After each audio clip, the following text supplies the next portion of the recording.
You had some more topics for us to go through, buddy. Let's go ahead and burn through them. You said that Kansas has hired Terminator and T-1000 to police the. All right, so I was caught by a headline. It was actually on the Drudge Report, the headline that said AI surveillance coming to schools. And that's one of those, as a teacher, wow, I got to check that out. And then I was even more surprised when I clicked it open because it's a story here in Kansas. The byline was Topeka, Kansas. So the state of Kansas and the governor of Kansas have set aside $5 million in grants to help schools purchase AI for their surveillance cameras. And the whole point of this is the AI, the particular AI that they would be purchasing is an AI that is trained to look at, by the way, AI meaning artificial intelligence. I know almost everybody knows that because that term gets thrown around so much, but still probably best to define it. The artificial intelligences that they're talking about are trained to look at surveillance footage and spot individuals that are carrying weapons. The idea is to make our schools as safe as possible.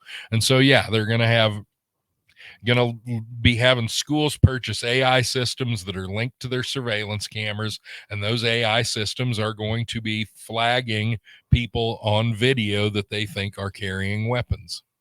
I have a way to fix it. So what we do, most of these schools they're built by the same companies. They're already suited for it. So no more group learning. We do a hybrid, virtual hybrid, real person. So instead of students going to classrooms, we build them individual rooms. We'll use bars or something. And they'll all be in a locked bar. And then we'll have times where they can go out where there's a lot of, but we should just keep the students locked in a cage by themselves. No more school shootings. Lay it on me, big dog. What do you think? So kids already compare school to prison. You want to literally let's make it a prison. Okay. Less shootings. Hey, real quick though, a lot of people don't know this, but I don't think it was the first school shooting, but one of the first. Yeah, talk about that because a lot of people probably don't even know. Okay, I knew that because I looked it up a long time ago. One of the first school shootings that happened nationwide was in Kansas. In 1985, there was a school shooting in Goddard, Kansas. Goddard being, the city just west of Wichita, that actually shares is right up against the Wichita city line to the west. Goddard in 1985, a student named James Allen Kirby walked into Goddard Middle School with a rifle. He was a student there at Goddard Middle School. It says now, I see. Now, see, I didn't know what the actual rifle was. Derek just pulled it up. It says he was armed with an M1A 308 semi-auto rifle. In other words, an M1, an M1 cart, and a 357 caliber Magnum pistol. Both of those shoot pretty large projectiles, correct? Yeah, they do. Okay. I don't believe he shot the pistol. I believe he shot the rifle, but I'm not 100% sure on that. But he shot the principal, shot and killed the principal, James McGee, wounded 2 teachers and a student. And it says it is the only fatal school shooting in Kansas history, and it led to a change in the state's judicial process related to prosecuting juveniles. Because, for this killing 1 person and wounding 3 more, James Allen Kirby received a sentence of 7 years. Yep. Because he was a juvenile, they could only keep him in jail until he was 21. So at 14, that means 7 years max. Okay. And I don't know where this guy is. No, I don't either. I looked. There's nothing online that said. I mean, I'm sure I looked for 10 minutes, but it seems like you said he probably changed his name or something.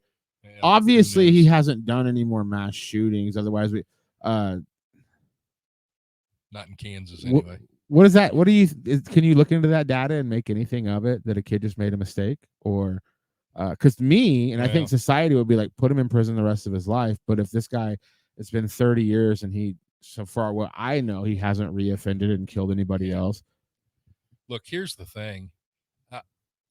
Today, like the Dave Chappelle joke, how old is 14? You know what I mean? Yeah.